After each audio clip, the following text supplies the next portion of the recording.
For more on this, I'm joined by Jotam Confino, author and Middle East correspondent. Jotam, great to have you on the show. So Prime Minister Netanyahu must be pretty pleased with himself after his meeting with Donald Trump. So was it mission accomplished for Netanyahu? I would say partially so. Netanyahu got a few, I would say, not gifts, but something that he expected, such as the United States publicly backing a strike on Iran's ballistic and nuclear program if they don't hold both of them. That was something that Netanyahu had hoped that Donald Trump would not only publicly say, but he did it even before they started the meeting. So the meeting started off well. And also Netanyahu was showered with praise.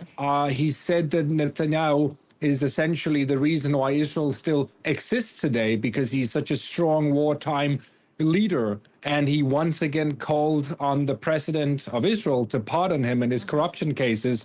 So I would say on those fronts, Netanyahu couldn't have asked for more. But when it comes to Gaza, it's a bit more complicated, because Netanyahu came to Mar-a-Lago to try and convince Trump that allowing Turkish troops to be part of this international stabilization force that will go into Gaza and disarm Hamas, that's just not a good idea. But Trump said that he actually backs this. He publicly said it while looking at Netanyahu. And that is something that's it's really bad for Netanyahu, but it's really bad for Israel, because Turkey is an ally of Hamas. And also, Trump said that he's thinking very seriously about letting Turkey buy F-35 fighter jets, which is, again, a huge blow to Israel if that happens, because Israel is currently the only country in the Middle East that has these very advanced fighter jets. But I would say overall, Netanyahu came out of this meeting getting a lot of good things, accomplishments, if you can call it that. And of course, for him, it's very important, because we're going into an election year in Israel, and all of the praise that was showered on him is obviously going to reflect positively for him on the ground here in Israel. Yeah, he did get showered with praise, Jotam, that's for sure. But I want to talk to you a little bit about settler violences taking place in the West Bank. There is Israeli expansion and construction in the area, which is illegal under international law. And on this, President Trump says, we don't agree 100%, him and Netanyahu. Is there divergence between the two leaders on this issue? There is not as much as there was between Joe Biden and Netanyahu, for example, or Bill Clinton and Joe Biden, or Barack Obama, for that matter. Netanyahu had to deal with all four.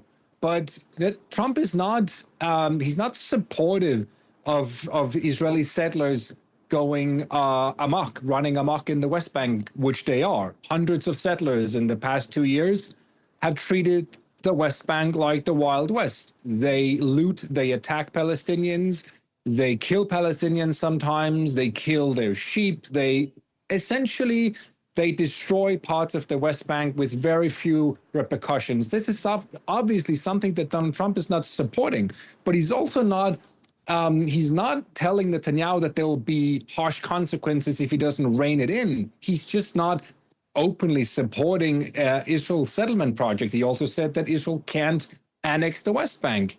But again, he's maybe speaking rhetorically, he's condemning these things and not supporting it, but he's not telling Netanyahu that there'll be consequences if he doesn't rein these settlers in.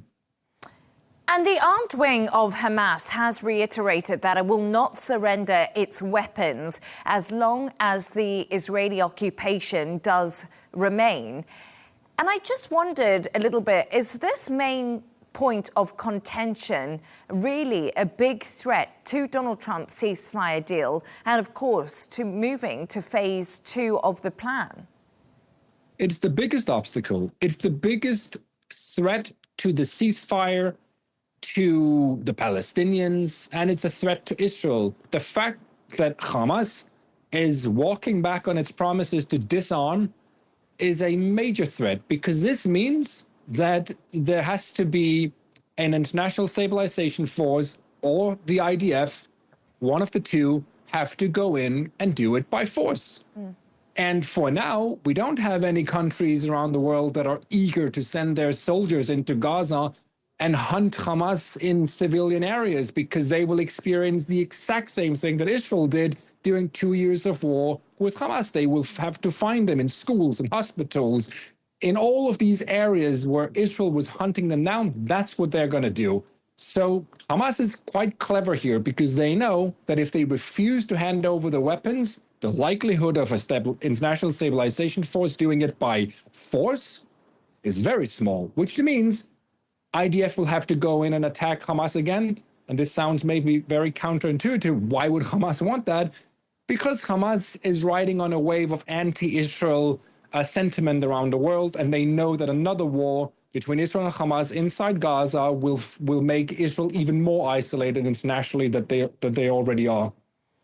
And Jotam, you did touch on this, but I want to ask you a little bit further. Trump says a pardon for Netanyahu is on the way, but it's quite interesting because Herzog's office does dispute that. How unprecedented is it for a US president to interfere in politics and ask for a pardon for Netanyahu? And I mean, it will be a big win for Netanyahu if he gets this because of that election. I'm not sure if it's so unprecedented for an American president to interfere with Israeli politics. Other presidents have done it more subtle. You know, back when Netanyahu was running against Shimon Peres in the 90s, it was clear that the Clinton administration wanted Shimon Peres to win and not Netanyahu. But it was done in a much more subtle way. What Trump is doing here is extremely unprecedented.